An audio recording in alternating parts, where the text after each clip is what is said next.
Ace Bailey has completely taken over NBA preseason. And for a guy that there were a lot of pre-draft concerns about, someone that pushed himself to the 5th pick in the draft and went to a team that he didn't even want to go to in the first place in Utah, given all of those concerns, this is as good of a start as you possibly could have hoped for Ace Bailey, even though, yes, it is just preseason. And in a larger scale, this is a massive deal for the Jazz for a lot of different reasons and can actually inform a lot of the decisions that they make this season. First, let's talk about what Ace Bailey actually looks like in preseason, though.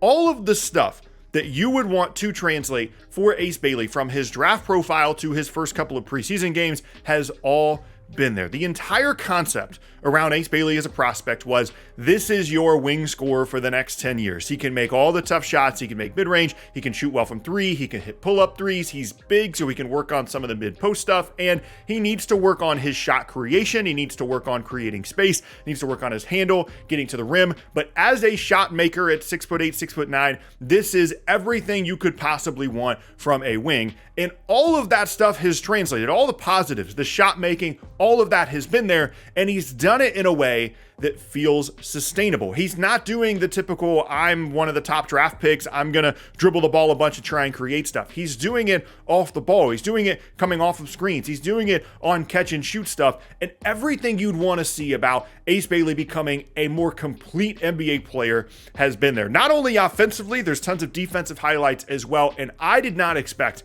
to be excited about Ace Bailey to start his career at all. I thought it was a disaster situation for him to go to Utah, to a team that he didn't even want to go to in the first place. I wasn't a huge fan of him as a prospect anyway because of the lack of shot creation. But if you are a Jazz fan, if you're working for the Jazz, this is an unbelievable development, but also one that really impacts a lot of the decision making for your team this year. Because of course, the number one headline, and I would argue the most underrated storyline in the entire league right now, is Lauri Markkanen and the Utah Jazz. Because if you have Ace Bailey now, let's just say theoretically, let's assume that Ace Bailey is now this franchise cornerstone guy that you can build around, that opens up even more of a possibility for trading away Lauri Markkanen. Markkanen, a guy who has been a trade target for 2 years really at this point. Last offseason, he was rumored to be in a bunch of deals, including potentially going to the Warriors. That didn't work out. Then he signed this extension that made him ineligible to be traded mid-season.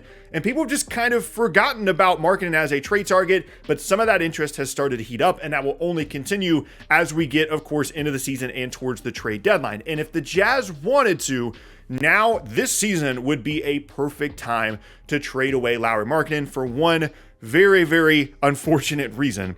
And that's that they don't have full control over their own first-round pick this year. They owe their first-round pick, top 8 protected, which is a little spooky, to, of course, the Oklahoma City Thunder, who own like half the league's first-round picks. And that, to me, further necessitates a Lauri Markkanen trade. It creates a situation in which it is extremely beneficial for the Jazz to trade Markkanen, not only to get assets, not only to potentially build around Ace Bailey, but also to ensure that they do not give away that pick. Coming off of a lottery in which a bunch of teams, including my own team, the Brooklyn Nets, fell multiple spots in the lottery, some of which fell as far as they possibly could have, and almost, if they were in the Jazz's situation, would have given away this first-round pick, and that is simply not a scenario that the Jazz can afford. So obviously, I'm not saying that just based off of a couple of preseason games that Ace Bailey along with Lauri Markkanen is going to be so good that the Jazz have to trade away this pick so they don't end up, picking 10th in the draft and giving away to the Thunder. I'm not saying that necessarily. What I am saying is that trading away Markkanen would make a lot of sense because now you have the guy in Bailey to build around, which makes it make a lot more sense to trade away Markkanen, further increase your chances of keeping that pick, and get a bunch of assets. All of that also to say, if they were to trade away Markkanen, this would all of a sudden absolutely be Ace Bailey's team. Because I would ask you right now, the person watching this video, can you name 5 players on the Utah Jazz that were not drafted this most recent season and are not Lauri Markkanen? So like not Walter Clayton, not Ace Bailey, and not Lauri Markkanen. Can you name 5 players on the Jazz? Because they got rid of a bunch of veterans for basically nothing this offseason.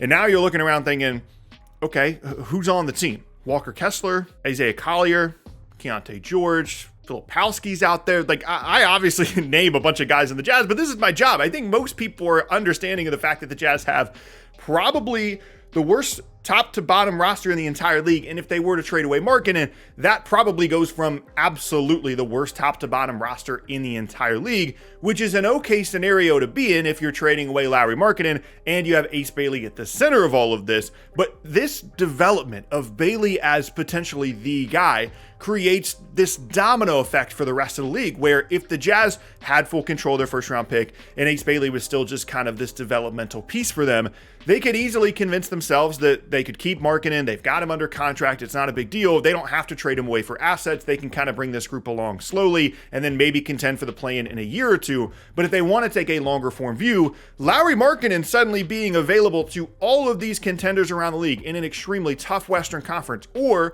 in an Eastern Conference in which a bunch of teams are going to be looking at themselves as potentially having a chance to compete at the top of the conference. I've seen Detroit thrown around a bunch as a Lauri Markkanen trade destination, as a way to give them better spacing, a little bit more star power, a little bit more scoring, an ideal potential pick and roll partner for someone like Cade Cunningham. Fits in really well with their roster because they've got all this physicality and athleticism around Lauri Markkanen.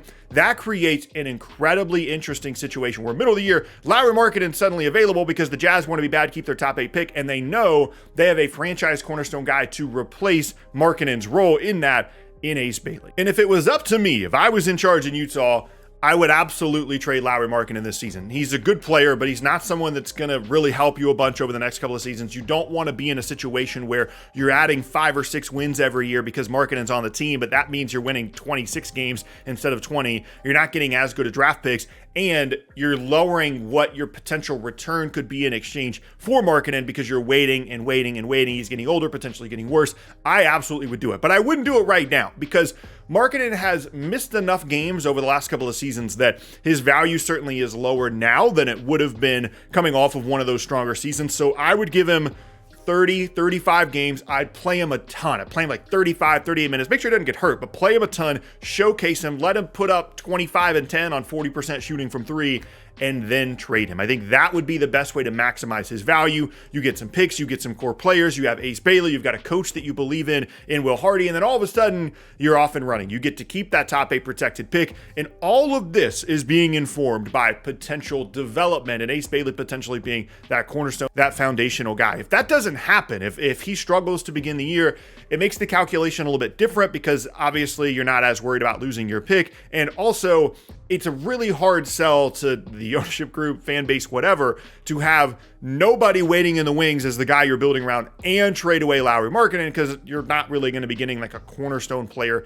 in exchange for Markkanen himself. So there's so many dominoes here that create such an interesting situation in Utah this year. You've got Ace Bailey could be really good. They owe their first round pick. Lauri Markkanen has value. Maybe it makes sense to trade Lauri Markkanen, and all of these dominoes fall from Ace Bailey being good, which is a development, frankly, that I just did not expect through the pre-draft process, and it still might not happen, but it's very cool and it's very exciting to have the Jazz have someone that they can really, truly build around and open up the possibility of trading away Lauri Markkanen.